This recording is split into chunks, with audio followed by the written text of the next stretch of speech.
Who should be heard? Will we remain? Oh,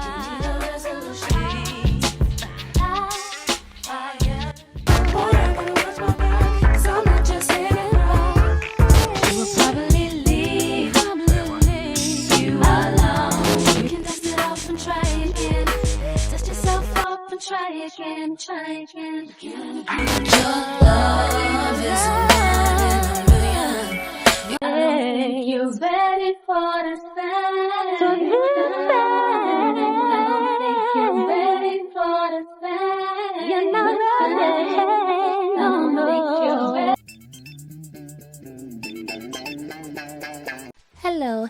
Hello, babes. Welcome back to the channel. If you are new, welcome. So in today's video, we are going to be speaking about the beautiful late Miss Aaliyah and her legacy. So let's get into it. If you are an 80s or 90s baby, then when Aaliyah came on the scene, you were enamored by her. Her beautiful, airy, silky voice, her natural beauty, and her overall star quality. She stood out from her peers the moment she debuted and hit our screens and radios. Her fashion, beauty, swag, and talent just made her one of one. Many have tried to emulate her, but none have succeeded, as there was only one Aaliyah. Aaliyah Dana Houghton was born on January 16, 1979, her name being the feminine form of the Arabic name Ali, meaning the highest, most exalted one, the best. Aaliyah was proud of her name and strived to live up to it, and live up to it she did. And yes, her name is pronounced Aaliyah. I saw in one of the comments in one of my previous hair videos, someone tried to correct the way I was saying her name, when if you're a real fan, you know her name was pronounced as Aaliyah. As she stated multiple times in interviews, especially in the 90s when people often mispronounced her name. What's up? I'm Aaliyah. Hi, I'm Aaliyah. We've been fighting over your name for like 2 weeks now. I tell you, catch on the corner, be like, that's Leah. You know what I'm saying? What's the correct? The correct. Correct. What's the It's correct? not correct. What's the correct? Correct pronunciation. Pronunciation. It is Aaliyah. Aaliyah. Y'all Aaliyah is my real name. It's very unique. It's nice, though. I think it's Muslim Arabic.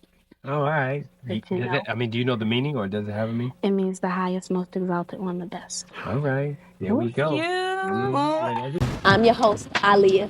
But moving along, she was born to Diana and Michael Houghton, who was of Jamaican descent, in Brooklyn, New York. Her and her family, however, would move to Detroit, Michigan when she was just 5 years old. Aaliyah always had an interest in singing and acting and entertainment as a whole from a very young age, even stating that if she weren't an artist, she would be behind the scenes doing filmmaking and producing. Aaliyah's mother would enroll her into vocal lessons because of the potential she saw in her. She would sing at wedding venues, church, and charity events.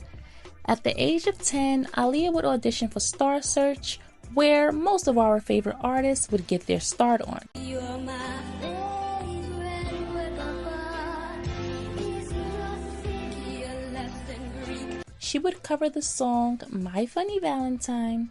However, she wasn't chosen as the winner. But that wouldn't stop her determination and passion for music and the business. At the age of 11, Aaliyah would sing alongside Miss Gladys Snipe, who was married to her uncle Barry Hankerson at the time. She would gain knowledge about the music industry and how to perform and work a crowd. Aaliyah stated, "I would stand in the middle of the stage, sing, and just walk off. Gladys said to me, 'You can't do that. You have to work the audience, make them feel what you feel.'" And she would take that advice and begin morphing into Aaliyah the entertainer. At the age of 12, Aaliyah's uncle would take her to Vanguard Studios in her hometown of Detroit to record demos with record producer and Vanguard Studios owner Michael J. Powell. During that time, Hankerson was trying to get her a deal with MCA. While working with Powell, Aaliyah recorded several covers such as The Greatest Love of All, Over the Rainbow and My Funny Valentine, which she had previously performed on Star Search. Hankerson would begin shopping her demos around to labels MCA and Warner Brothers. But Hankerson would state, although the executives at both labels liked her voice, they ultimately did not sign her. After failed attempts with getting Aaliyah signed to Warner Brothers and MCA Records, Hankerson would shift his focus on Jive Records, where he was managing his then artist R. Kelly. Former Jive Records A&R Jeff Sledge stated that the label's former owner, Clive Calder, didn't want to sign Aaliyah initially because he felt that she, at age 12, was too young. Sledge stated in an interview, "The guy who owned Jive at the time, Clive Calder, he's also an A&R person by trade. He was basically head of the A&R department. Barry kept shopping her to him and he saw something, but he said, she's not ready. She's still young. She needs to be more developed. Barry would go back and develop her more. And after 2 years of developing Aaliyah as an artist, Barry finally signed a joint distribution deal with Jive and signed her to his own label, Black Ground Records. Once Aaliyah finally got the opportunity to audition for the record execs at Jive, she sang Vision of Love by Mariah Carey for them. Barry would introduce her to R. Kelly, who would become Aaliyah's mentor and produce her first album in 1994, with Back and Forth being the debut single and the world's introduction to The Star.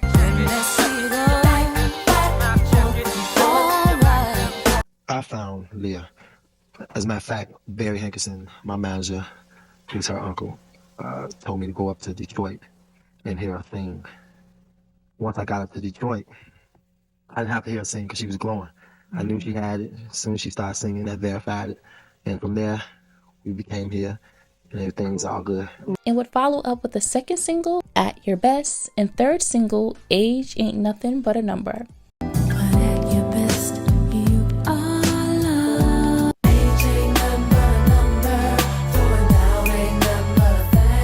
Written and produced by R. Kelly, who produced and wrote the bulk of this album. A song that was about a young girl professing her love and interest in an older man. This song is just revolting. The fact that this man penned this song for a minor and his words are being sung but with reversed roles. The song was just disgusting, and it should have been a bigger issue than it was with her singing that song and the lyrics, which people seem to not pay much attention to. But a lot of low-life, degenerate, non-moral having slimeballs thought this wasn't an issue and actually placed blame on a 15-year-old rather than that bald-headed demon. Aaliyah's debut album would be released in May of 1994 and would receive rave reviews from critics who fell in love with the silky smooth vocals who sounded different from everyone else on the radio.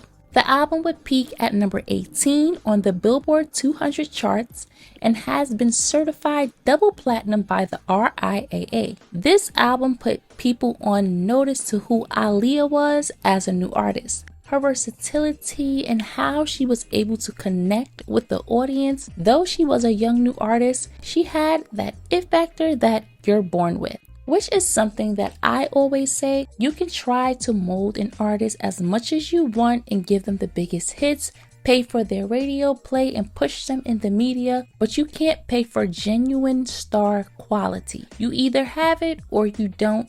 It's not something that can be purchased. You can be an incredible singer, but if you can't move the audience and make them feel connected to you and with you and make them go back to watch your performances over and over again because you're that incredible, then you just don't have an it factor, which is why after a few years they're forgotten about. But Aaliyah had that, and it is why so many people fell in love with the singer, because she captivated the audience and fans. Let me know if the album showcased her beautiful light airy tone and how she could touch any avenue of music and make it hers.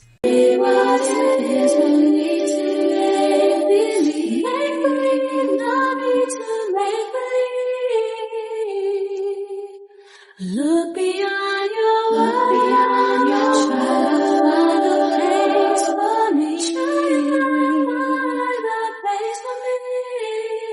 And at the age of 14 when she recorded the album. In 1996, Aaliyah would leave Jive Records and sever all ties with R. Kelly after all of the turmoil and unfolding of their illegal marriage. She would sign a deal with Atlantic and would begin working on her Sophomore album and began looking for producers to work with. She had originally started the project working with Diddy, who would eventually abandon the project, and would then start recording with producers Jermaine Dupri, Vincent Herbert, and Craig David, before meeting with iconic duo Missy and Timbaland. The two were fairly new to the industry at this time and didn't know what to expect when meeting the songstress, seeing as though she had already released a successful album, and they believed she'd be a diva. But Missy would reflect on meeting her for the first time and said, "Aaliyah came in and was so warming, she immediately made us feel like family." This pairing was one of the best things to come out of the 90s, okay? They brought a new unique sound and flavor. The first single that would be released off of the album would be, of course, If Your Girl Only Knew, with Timbaland producing the song. The song had elements of pop, funk, and hip-hop. Curse you out and unplug her phone. Timbaland, Missy, and Aaliyah changed the sound of the 90s and brought us something new that hadn't been heard before. The song was an immediate success. This song reminds me so much of the summertime in the 90s as a child. It was playing everywhere, hair salons, cars, birthday parties. You couldn't go anywhere without hearing it. Even 2 years after its release, it was still heavily played. It would peak number 11 on the Billboard 100 and top the Billboard Hot R&B Singles chart, and by the end of 1996 would sell over 600,000 copies in the United States. During this era, Aaliyah would showcase her new style. Though still a tomboy, she would add her more feminine touch to her style, like baby tees, fitted cropped tank tops, and bralettes. She would also begin wearing her signature side bang swoop that would cover her eye and her mini shades, which she always loved, putting her on Tommy Hilfiger's radar to represent the fashion brand and would be the face of their campaign in 1997. Got my voice from my mother. I like my hands. I take ballet at school. All kinds of dance is beautiful. I think I walk like my mom. Everyone says we look exactly alike. I got Tommy jeans. What else? He's not my dad, but I got Tommy jeans. Aaliyah's style set her apart from her peers and drew in even more fans to her. Though the baggy style was in the 90s, Aaliyah's style stood out. Her hair was always laid, her makeup was always on point and timeless. She was a pioneer of oversized fashion, masculine but with a feminine touch. Her style was effortless and she paved the way for many after her when it came to fashion and expressing yourself. Aaliyah wanted to be different from the rest when it came to her fashion. She loved being able to express herself through clothing and having her own signature style. She was mysterious and alluring. And when the 2000s hit, she tapped into her sexy, edgy side and would start wearing more dresses, like that iconic striped yellow and black Roberto Cavalli gown she wore at the 2001 VMAs. That dress was made for her. It was edgy, but not too much. And after she wore it, I don't think anyone else should have wore it after her because it became the Aaliyah dress. She was still true to herself and she would always come through with a slick pair of shades. She was the it girl and fashion was what her and her stylist Derek Lee encapsulated so well. Derek knew Aaliyah and what worked best for her. They were the perfect duo. Aaliyah was very hands-on with what she wore and Derek helped to elevate Aaliyah's tomboy style and she was his muse. Many designers refused to send her pieces like they did with so many black artists back then, which I've spoken about in a few videos, that prompted black artists and their stylists to create it on their own like Derek did, which is so disgusting because after these artists become huge superstars, then those same designers come running back for them to be seen in their pieces for profit.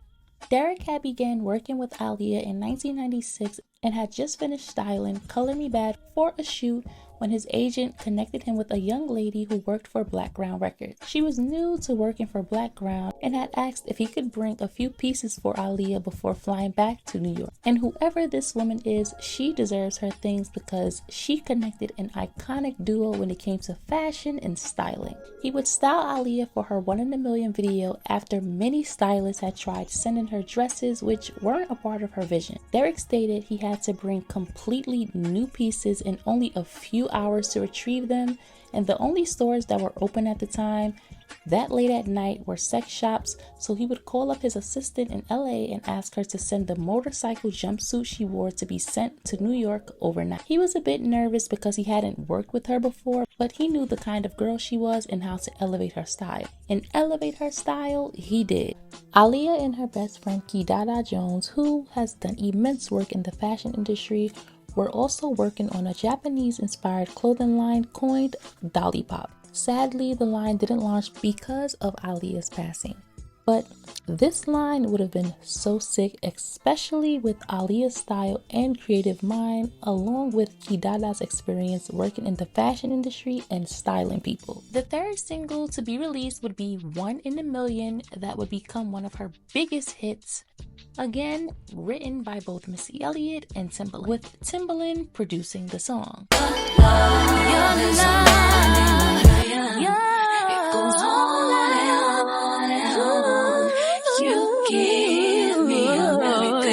This video will always be one of my favorite Aaliyah videos. It's so simple yet alluring. I loved everything she wore from the beginning scene to the end. It's such a classic video and the choreography was just the cherry on top. I love how it coincided with the song, with it just being her and the dancer. I loved everything about this video. 3 more singles would be released from the album, which were 4-Page Letter, one of my favorite songs,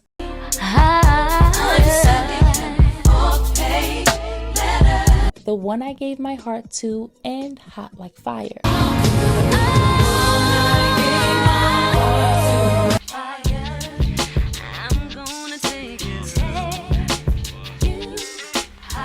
I love this entire era so much because we got Aaliyah fully in her dancing bag. She was giving choreography in every single video without missing a beat. She moved effortlessly and just didn't have to try hard.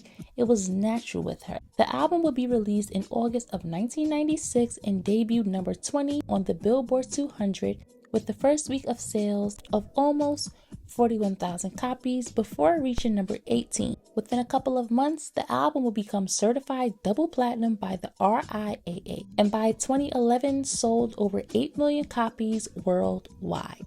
This album helped to elevate the careers of Missy Elliott and Timbaland and would influence the music industry to challenge itself when it came to producing and recording songs, to not become complacent and too comfortable when it came to making music, but to step out of your comfort zone. This album set the tone for Aaliyah and how unique she was when it came to her artistry. For her to only be 16, 17 and give us such iconic moments in music, and she had heavy competition too, like Toni Braxton, Brandy, Mariah Carey, Whitney Houston, and she held her own, all while still being in school and maintaining her 4.0 GPA. Just showed how determined and dedicated she was to not only her craft but her schooling. When she graduated, Aaliyah stated, "I wanted to keep that 4.0 being in the industry. You know, I don't want kids to think I can just sing and forget about school. I think it's very important to have an education and even more important to have something to fall back on." She considered a future career teaching music, music history, or drama if she didn't make a living as a recording artist because, as she reasoned, when you pick a career, it has to be something you love. After the release of her album, Aaliyah would release Are You That Somebody in 1998.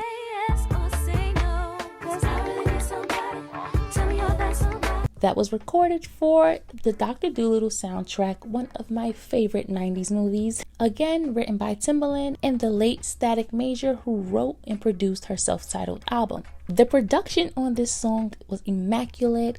The way Timbaland took a baby laughing and turned it into one of the most iconic 90s songs was incredible and showed how much of a creative genius he was. The song would receive critical acclaim and would earn her a Grammy nomination for Best Female R&B Vocal Performance. As the icon she was, Aaliyah would always present us with choreography and videos that would leave lasting memories on her audience. Are You That Somebody would be directed by Mark Gerard and would showcase Aaliyah in monochromatic colors and have a hip-hop futuristic feel to it, and then switch to a warm toned cave with her and her dancers dancing flamenco. Choreographed by one of the best choreographers in the business and longtime friend Fatima Robinson, who I remember falling in love with as a child because of Aaliyah showing her. As a dancer, I always loved getting to know who was behind the scenes of creating these dances for some of my favorite music videos, like Jamaica, Tanisha Scott, Frank Gadsden, Tina Landon, Danielle Polanco, and so many others that made me fall in love with dancing even more because it shined a light on people who were giving us these dances and not just the artists themselves. But this video, like every Aaliyah video, had everyone dancing and learning the dance moves. And I remember every girl making their mother do their hair like Aaliyah in this video. And I was obsessed with her hair in this video as a child. Aaliyah was just smooth with her dance moves. She moved like water and couldn't really be touched. Aaliyah would begin working on her acting career, which was something that she always wanted to do, and would land her first big screen acting role in 1999 for the cult classic Romeo Must Die, starring alongside the legendary Jet Li, playing a modern version of Romeo and Juliet who fall in love with one another despite the fact that their families are warring against each other. Are you in here, Mom? What are you doing here? I missed you. You miss me. Well, I'm gonna miss you when my father finds out you're here. The film grossed $18.6 million in its first week, ranking number 2 at the box office. This is still one of my favorite movies. I love how they dressed her for the film, which I'm sure she had a lot of input on. I loved her hair in every single scene. One thing about it, you are not going to catch Aaliyah slipping when it came to her hair. The makeup is beautiful, and I liked how it wasn't just about their relationship and wasn't sexualized. Aaliyah would serve as the executive producer on the film's soundtrack, in which she contributed 4 songs. The single Try Again would be released as a single from the soundtrack and top Billboard Hot 100, making Aaliyah the first artist to top the chart based solely on airplay.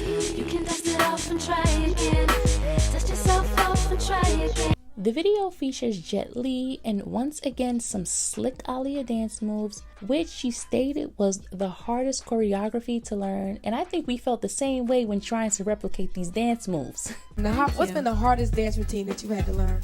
It's definitely between Try Again and Are You That Somebody. All right, who choreographs? Fatima does all of my work. She's in both videos. Okay. She's also a great friend of mine. I love her to death. But it's hard to pick between the two. And Are You That Somebody, we did a flamenco piece, and that was pretty difficult. So the video would win Best Female Video and Best Video from a Film at the 2000 MTV VMAs, as well as earned her a Grammy Award nomination for Best Female R&B Vocalist. wow. This is a shock. This is a big shock.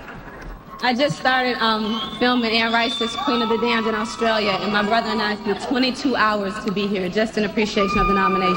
So thank you so much. Thanks to MTV and to the fans for your love and support. Thanks to Barry Hankerson, Jomo Hankerson and Blackground Records, Virgin Records. Joel Silver and Silver Pictures, Lorenzo Devana Ventura, Warner Brothers.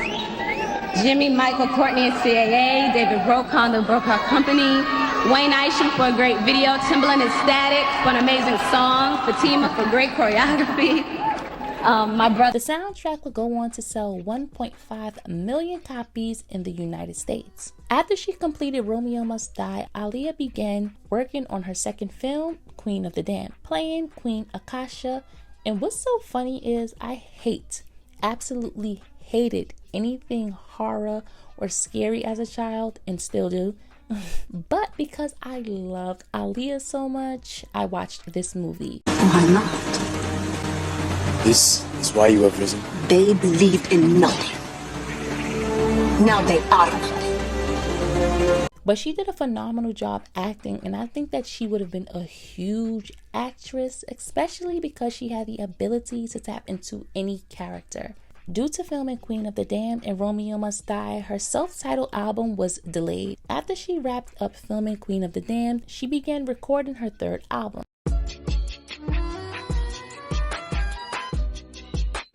Aaliyah, her self-titled album would be released in July of 2001 and debut number 2 on the Billboard 200 charts and sell 187,000 copies in its first week, with the first single being released, We Need a Resolution. This was more of a mature and sexy Aaliyah. She had more control over her album and began expressing herself more when it came to her music. Well, I decided to self-title this album, Aaliyah, and I wanted to do that because my name is Arabic and it has beautiful meaning. It means the highest, most popular, and the best. And I wanted the name to really carry the project. Different from the last LPs because I'm older, I'm more mature. And I think that's very evident on the album. So it really showcases Aaliyah and who she is right now. I love her vocals on the song and how she alternates back and forth from her soft, airy voice to her deep, sultry voice. Who should be ashamed? Who should be hurt? Will we need a resolution? We need a resolution. We need a resolution. We have so much confusion. Baby, let me know you. This album was ahead of its time in my opinion. I think it's not talked about enough. The production, the vocals, the lyrics. It was such a beautiful body of work and could be released today without sounding dated. The mix of rock and R&B, the deep messages behind songs like Never No More. Static Major was just incredibly talented with how he worked with artists and brought out the best in them. Like Extra Smooth, that song showcased his talent, and how he and Aaliyah's vocals blended so seamlessly was just chef's kiss. Talk to you won't be a boo. Talk to you won't be a boo. Extra, extra, extra. It's trying to be extra, extra, extra. It's Whatever, which is one of my favorite songs on this album. It was such a beautiful song and takes you back to the 2000s.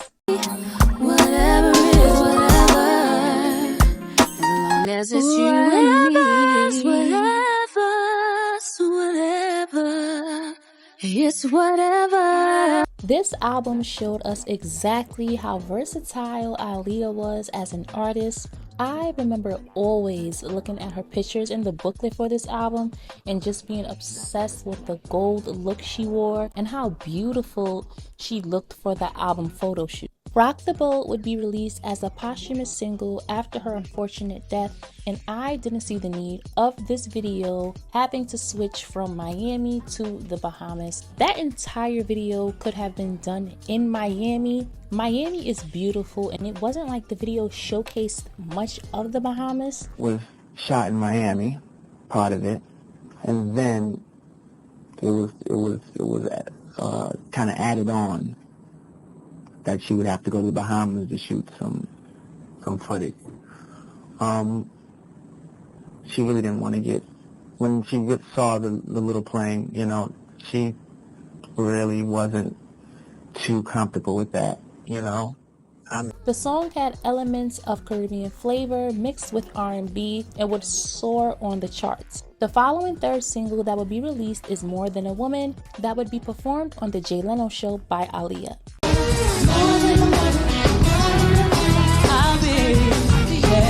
This was initially supposed to be the second single released. However, because Rock the Boat garnered such heavy airplay, Blackground Records decided to release it as the second single.